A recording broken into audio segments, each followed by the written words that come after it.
Right, ఇక తెలంగాణ అసెంబ్లీలో BJP MLA Eleti Maheshwar Reddy మాట్లాడుతున్నారు. లైవ్ లో చూద్దాం. ఉప ముఖ్యమంత్రి బట్టి విక్రమార్క గారు మరియు రెవెన్యూ మంత్రి పొంగులేటి శ్రీనివాస్ రెడ్డి గారు మాట్లాడుతూ సుమారు 25,000 ఎకరాలు చేతులు మారాయి. 2014కి ముందు 22A కింద ఉన్న భూముల్ని 2014 నుంచి 23 వరకు మధ్యలో జాబితా నుంచి తొలగించినట్టు భూముల లెక్కలు కూడా తీస్తున్నాం. మరి ఖచ్చితంగా ఫోరెన్సిక్ ఆడిట్ చేపడితే భూ లావాదేవీలు వెనుక ఉన్నటువంటి గుట్టు బయటపడుతుందని చెప్పేసి మరి చెప్పినటువంటి శ్రీనివాస్ రెడ్డి గారు దాని మీద గమ్మున ఎందుకు కూర్చున్నారో సభకు తెలియాల్సిన అవసరం ఉంది అధ్యక్ష. 2.5 లక్షల కోట్ల విలువైన 2.5 లక్షల కోట్ల విలువైన 25,000 ఎకరాల అసైన్డ్ భూములు అన్యాక్రాంతమైనట్టుగా సిట్ విచారణ మరి దాని గురించి ఎందుకు మాట్లాడతలేరు అధ్యక్ష? మరి ఆ చట్టసభలో ఆ రోజు స్వయంగా మంత్రి పొంగులేటి శ్రీనివాస్ రెడ్డి గారు ఉప ముఖ్యమంత్రి బట్టి విక్రమార్క గారు చెప్పిన అంశాన్ని మాట్లాడుతున్నాం అధ్యక్ష. నేను డివేట్ అవ్వడం లేదు. 22Aలో మీరు చెప్పినటువంటి 25,000 ఎకరాల భూమి అన్యాక్రాంతమైనటువంటి అసైన్ భూమి గురించి మాట్లాడుతున్నాను అధ్యక్ష. అది కాక ఫారెస్ట్ భూముల సంగతి ఏంది? అది కాకుండా అనేకమైనటువంటి మరి కొన్ని లక్షల కోట్ల రూపాయలు విలువైనటువంటి భూముల సంగతి కూడా అడుగుతా ఉన్నాను అధ్యక్ష. లక్షల కోట్ల రూపాయలు విలువైనటువంటి భూములు అన్యాక్రాంతమై మరి అవన్నీ కూడా ధరణిలో మీరు మటుమాయం చేసింది గత ప్రభుత్వం. లక్షల కోట్లు దోచుకున్నారు. ఆ భూమి అంతా కూడా దోచుకున్నటువంటి సొమ్ముని మరి కక్కిస్తారు, వాటితోటి 6 గ్యారెంటీలు పూర్తి చేస్తామని చెప్పిన ముఖ్యమంత్రి గారు ఇప్పటి వరకు ధరణిలో జరిగినటువంటి మరి ఆ మిస్అప్రాపరేషన్ ఎందుకు బయట పెడతలేరో తెలియజేయాల్సిన అవసరం ఉంది అధ్యక్ష. తెలంగాణ ప్రత్యేక రాష్ట్రంలో ఏర్పాటైన తర్వాత అధ్యక్ష, తెలంగాణ రాష్ట్రం ప్రత్యేకంగా ఏర్పాటైన తర్వాత 2014 నుంచి 23 వరకు జరిగినటువంటి భూ లావాదేవీలు సుమారు 25,000 అసైన్డ్ భూముల అన్యాక్రాంతమైనట్లు మంత్రి తెలిపారు కదా. ఇబ్రహీంపట్నంలోనే 10,000 ఎకరాలు అన్యాక్రాంతమని చెప్పారు కదా. మరి అక్కడ ఉన్నటువంటి ఒక ఎకరానికి 10 కోట్ల రూపాయలు విలువ అని చెప్పారు కదా. ఇవన్నీ భూముల సంగతి మరి ఎప్పుడు లోపల ఇవన్నీ కూడా మరి నీకు తెలుస్తారో తెలియాల్సిన అవసరం ఉంది అధ్యక్ష. ఎందుకంటే సిట్ ప్రత్యేక దర్యాప్తు బృందం ఏర్పాటు చేయాలని ప్రభుత్వం భావిస్తున్నట్లు మీడియాలో లీకులు వచ్చాయి. మరి ఏమైంది? తెలియగా ఏం జరిగింది? ప్రభుత్వం సిట్ వేయలేదు, భూములు అన్యాక్రాంత విచారణ మొదలు ఇప్పుడు అవుతుందని చెప్పి అడుగుతా ఉన్నాం అధ్యక్ష. విద్యాశాఖకు సరిపోయే నిధులేవి? పాఠశాలల్లో ఫీజుల నియంత్రణకు మరి నిర్దిష్ట విధానం ఏమున్నదని చెప్పి అడుగుతా ఉన్నాం అధ్యక్ష. నేను వాళ్ళ గురించి అడుగుతా ఉన్నాను. బడ్జెట్ ప్రసంగంలో పేర 45 నుంచి 56 వరకు విద్యారంగం గురించి ప్రస్తావించారు కదా అధ్యక్ష. మరి నిధులు మాత్రం కేటాయించకపోవడం బాధాకరం అధ్యక్ష.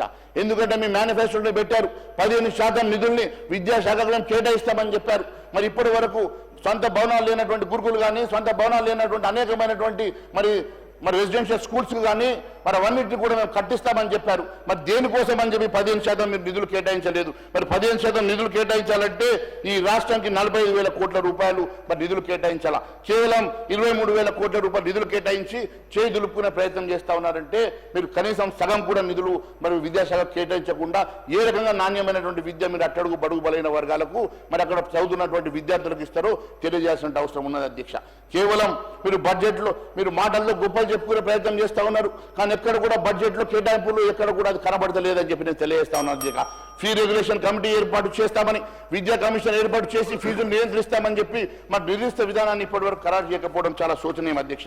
కాంట్రాక్టర్ బిల్లులకు చెల్లించడానికి నిధులు ఉంటాయి అధ్యక్ష, ఫీ రియంబర్స్మెంట్ కి మాత్రం మీకు నిధులు ఉండవంటే చాలా బాధాకరం అధ్యక్ష. కాంగ్రెస్ మేనిఫెస్టోలో మరింత మెరుగ్గా ఫీ రియంబర్స్మెంట్ స్కీమ్ అమలు చేస్తామని మరి ఏమైంది? ఫీజు రియంబర్స్ చెల్లకుండా గత నెల 20 జరగాల్సిన సెమిస్టర్ పరీక్షలు నిర్వహించేది లేదని చెప్పి డిగ్రీ కాలేజ్ యజమానులు చెప్తున్నారంటే వారికి ఫీ రియంబర్స్మెంట్ లేకుంటే మేము ఎగ్జామ్స్ కూడా నిర్వహించమని చెప్పి మరి ప్రైవేటు యాజమాన్యాలు చెప్తూ ఉన్నాయంటే ఏ రకంగా ఈరోజు మరి ఫీ రియంబర్స్మెంట్ పరిస్థితి ఉన్నదో ఒకసారి ఆలోచన చేయాలి అధ్యక్ష. ఈరోజు గురుకులు ప్రభుత్వ పాఠశాలలో ఫుడ్ పాయిజనింగ్ అంశంలో కూడా పలువురు విద్యార్థులు మరణించినట్టుగా మనము పేపర్లో చూస్తా ఉన్నాం అధ్యక్ష. ఆ మరణాలన్నీ కూడా ప్రభుత్వ హత్యలుగా మేము భావించాల్సి వస్తుంది అధ్యక్ష.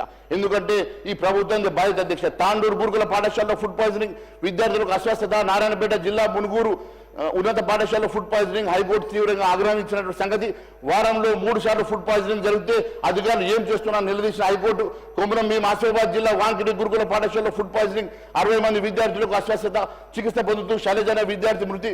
ఇలా గురుకుల పాఠశాలలో జరిగిన గత ఏడాది కాలంలో జరిగినటువంటి ఫుడ్ పాయిజన్ చూస్తూ ఉంటే మరి 4 విద్యార్థులు కూడా చనిపోయినట్టుగా కథనాలు మరి పేపర్లో చూసాం మధ్య. 1000 మందికి పైగా అస్వస్థత చెందినట్టు కూడా మరి చూసాం అధ్యక్ష.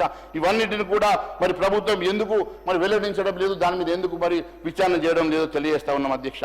15 నెలలుగా విద్యాశాఖకు మంత్రి కూడా లేకపోవడం, మరి విద్యాశాఖ మంత్రి లేకుండా ఇంత పెద్ద వ్యవస్థను మరి నడపడం చాలా మరి బాధాకరంగా ఉంది అధ్యక్ష. నిరుద్యోగులకు ఇచ్చిన హామీల సంగతి కూడా అధ్యక్ష పూర్తిగా నిరుద్యోగుల్ని మరి ఈ ప్రభుత్వం విస్మరించిన మాట. ఎందుకంటే పారాగ్రాఫ్ 57 నుంచి 70 వరకు యువత ఉద్యోగాలు అనే టైటిల్ కింద యువతకు జాబ్స్ ఉపాధి అవకాశాల కల్పన కాంగ్రెస్ సర్కార్ ఆలోచన చెప్పించారు.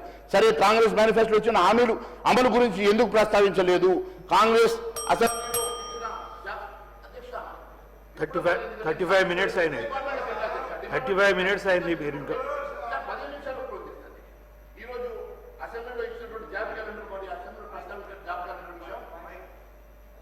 15 minutes sir.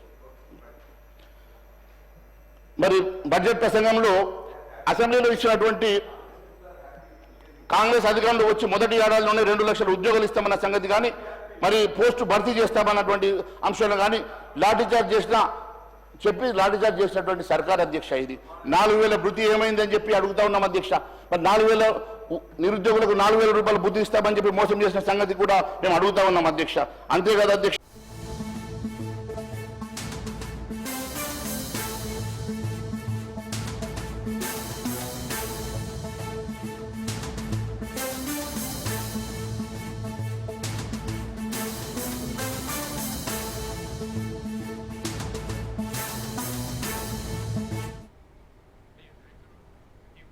Right, breaking news చూస్తున్నాం. తెలంగాణ అసెంబ్లీ ఎదుట ఉద్రిక్తత నెలకొంది. అసెంబ్లీ ముట్టడికి పీడీఎస్యూ విద్యార్థి సంఘ నాయకులు యత్నించారు. దీంతో పోలీసులు వారిని అడ్డుకున్నారు. పలువురు విద్యార్థి నాయకులు అరెస్ట్ చేశారు. బడ్జెట్ లో విద్యారంగానికి 20% నిధులు కేటాయించాలని పీడీఎస్యూ నేతలు డిమాండ్ చేశారు. విద్యారంగ సమస్యలు పరిష్కరించాలని అన్నారు. ఫీజు రియంబర్స్మెంట్, స్కాలర్షిప్స్ బకాయిలు విడుదల చేయాలని అన్నారు. ఉస్మానియా యూనివర్సిటీ వీసీని మార్చాలని, విద్యాశాఖకు వెంటనే మంత్రిని నియమించాలని డిమాండ్ చేశారు.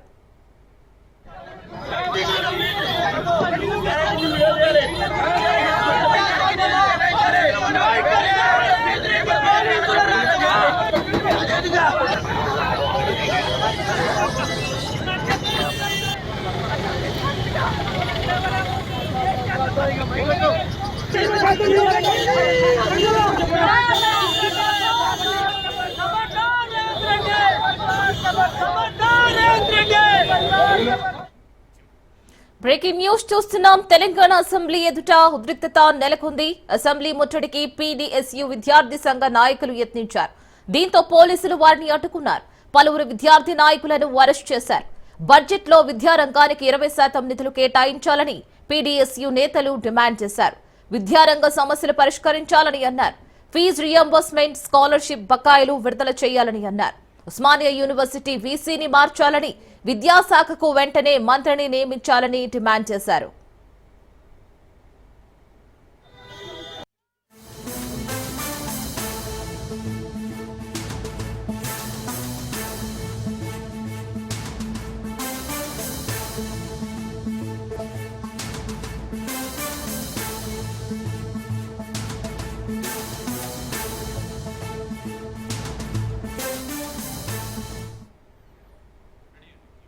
మరో బ్రేకింగ్ న్యూస్ చూస్తున్నాం. బెట్టింగ్ యాప్ ప్రమోషన్ కేసులో భాగంగా యాంకర్ శ్యామల హైకోర్టును ఆశ్రయించారు.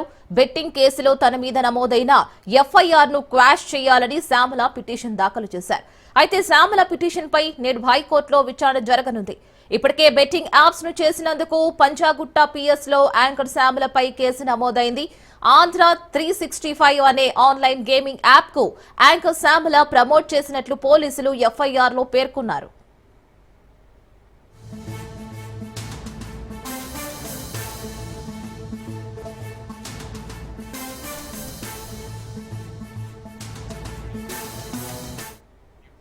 బెట్టింగ్ యాప్ ప్రమోషన్ కేసులో భాగంగా యాంకర్ శ్యామలపై హైకోర్టును ఆశ్రయించారు. బెట్టింగ్ కేసులో తన మీద నమోదైన ఎఫ్ఐఆర్ ను క్వాష్ చేయాలని శ్యామల పిటిషన్ దాఖలు చేశారు. అయితే శ్యామల పిటిషన్ పై నేడు హైకోర్టులో విచారణ జరగనుంది. ఇప్పటికే బెట్టింగ్ యాప్స్ ను చేసినందుకు పంజాగుట్ట పిఎస్ లో యాంకర్ శ్యామలపై కేసు నమోదైంది. ఆంధ్ర 365 అనే ఆన్లైన్ గేమింగ్ యాప్ కు యాంకర్ శ్యామల ప్రమోట్ చేసినట్లు పోలీసులు ఎఫ్ఐఆర్ లో పేర్కొన్నారు.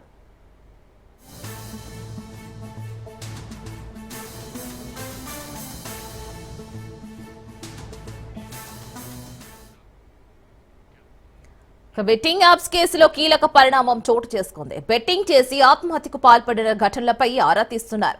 ఏడాదిలో బెట్టింగ్ ఊబిలో చిక్కుకుని 15 మంది ఆత్మహత్యలు చేసుకున్నట్టు తెలుస్తోంది. తెలంగాణ వ్యాప్తంగా 15 కేసులు నమోదు కాగా ఆత్మహత్యలకు బెట్టింగ్లు కారణమన్న ఆధారాలు సేకరిస్తున్నారు. ఆయా బెట్టింగ్ యాప్స్ ను గుర్తిస్తున్నారు. యాప్స్ నిర్వాహకులు, ప్రమోటర్లను పోలీసులు నిందితులుగా చేర్చే అవకాశం ఉందని కూడా తెలుస్తోంది.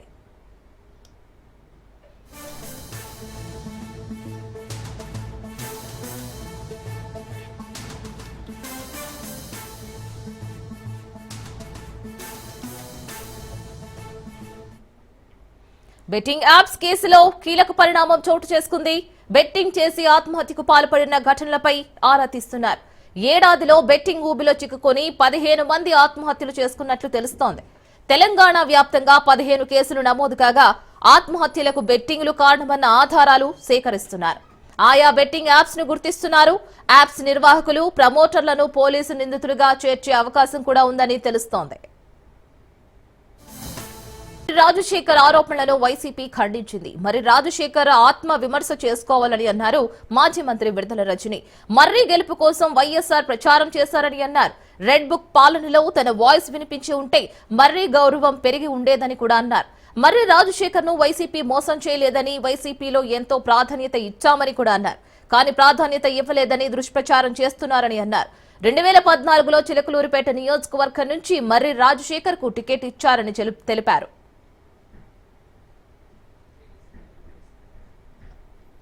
ఇండిపెండెంట్గా నిలబడ్డటువంటి మరి రాజశేఖర్ గారు 2004లో ఎమ్మెల్యేగా గెలిచారు. ఒక్కసారి ఆలోచన చేయండి. పార్టీని, పార్టీ సింబల్ని కాదని ఆ దివంగత నేత వైఎస్ రాజశేఖర రెడ్డి గారు మరి రాజశేఖర్ గారికి ఏ విధమైనటువంటి గౌరవాన్ని ఇచ్చారు, ఏ విధంగా మద్దతుగా నిలిచారు, వారు ఎమ్మెల్యేగా అవడానికి కారకులయ్యారు అనేటి విషయాన్ని నేను గుర్తు చేస్తున్నాను. ఆ తర్వాత 2009లో మరి రాజశేఖర్ గారికి ఇక్కడ చిలకలూరుపేట నియోజకవర్గంలో కాంగ్రెస్ పార్టీ తరఫున పోటీ చేసేటువంటి అవకాశం వారికి దక్కింది. 2009లో అన్ఫార్చునేట్లీ కాంగ్రెస్ పార్టీకి అధికారంలోకి వచ్చింది. ఇక్కడ మర్రి రాజశేఖర్ గారు ఓడిపోవడం జరిగింది.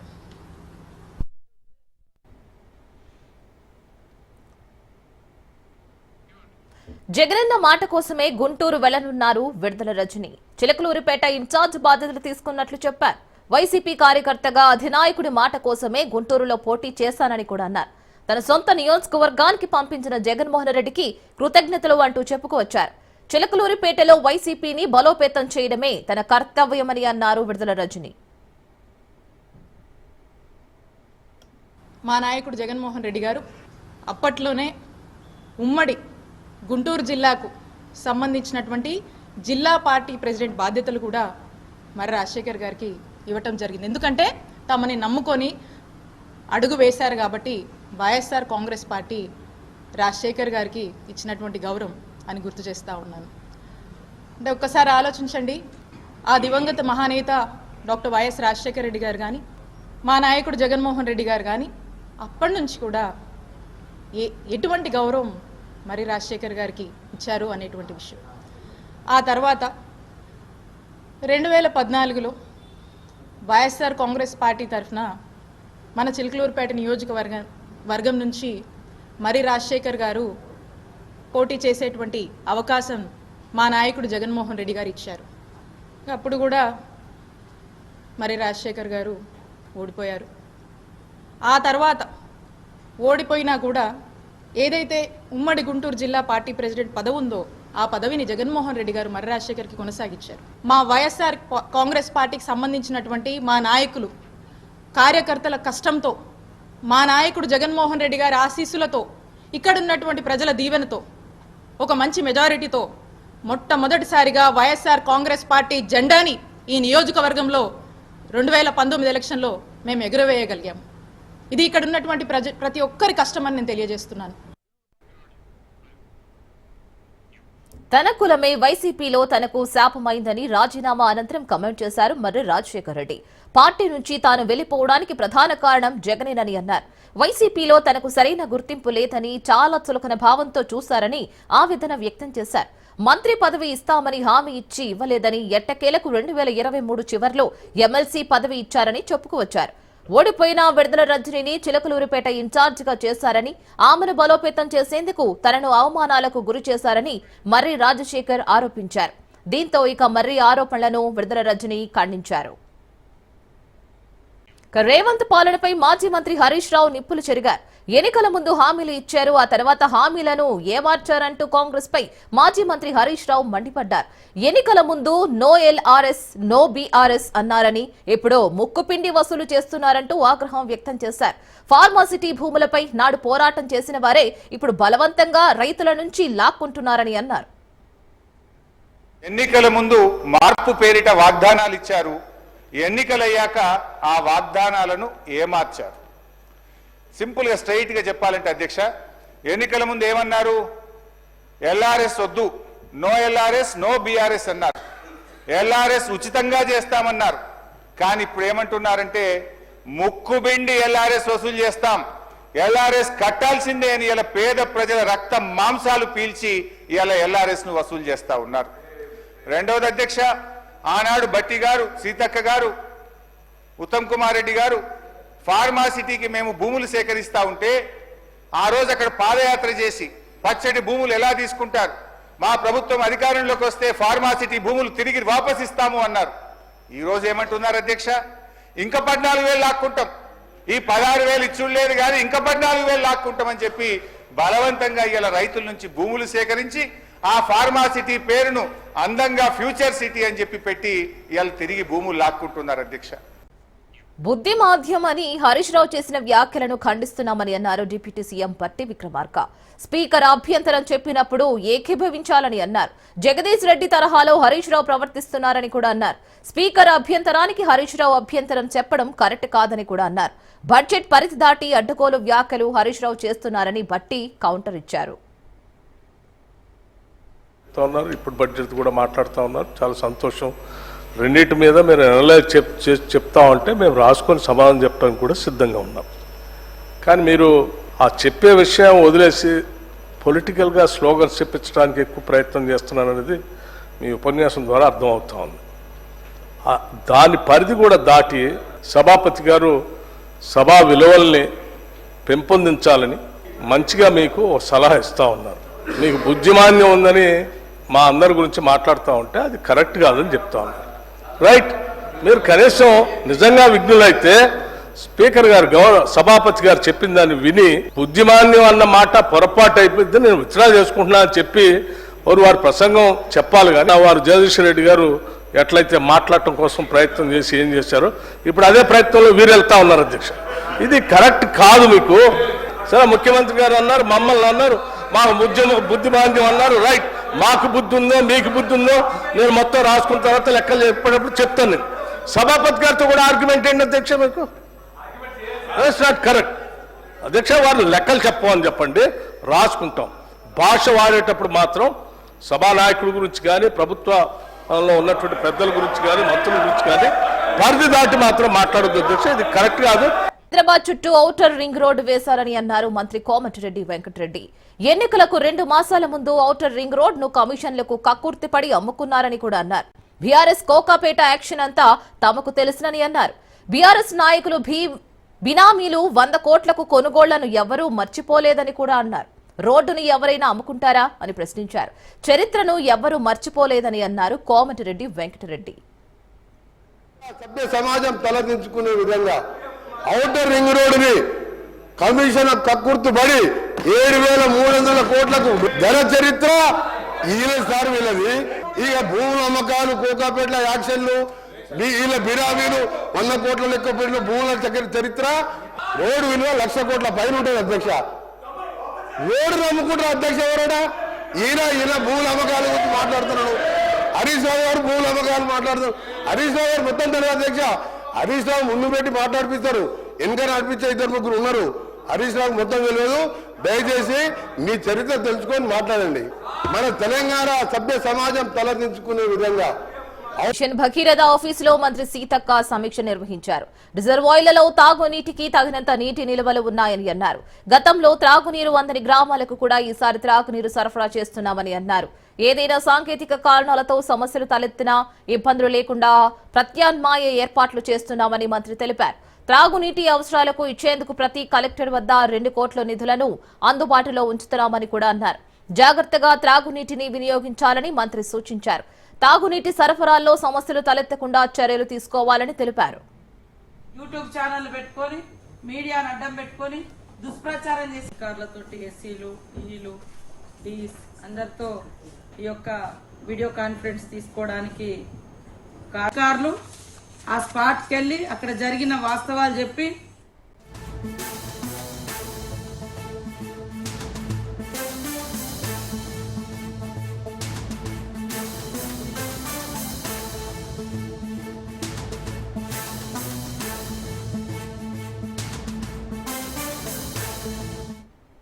బులెటిన్ లో మరో బ్రేకింగ్ న్యూస్ చూస్తున్నాం. 10th క్లాస్ ఎగ్జామ్స్ లో అధికారుల నిర్లక్ష్యం కొట్టొచ్చింది. ఇవాళ ఫస్ట్ డేనే మంచిర్యాలలో 2 గంటల ఆలస్యంగా ఎగ్జామ్ నిర్వహించారు. బాయ్స్ హై స్కూల్ సెంటర్ లో తెలుగు పేపర్ కి బదులు హిందీ పేపర్ అందజేశారు. దీంతో 2 గంటలు ఆలస్యంగా తెలుగు పేపర్ ని విద్యార్థులకు అందించారు. విషయం కలెక్టర్ దృష్టికి వెళ్లడంతో అధికారులు తీరుపై ఆగ్రహం వ్యక్తం చేశారు. పరీక్షా పత్రాలు భద్రపరిచిన PS ను కలెక్టర్ తనిఖీ చేశారు.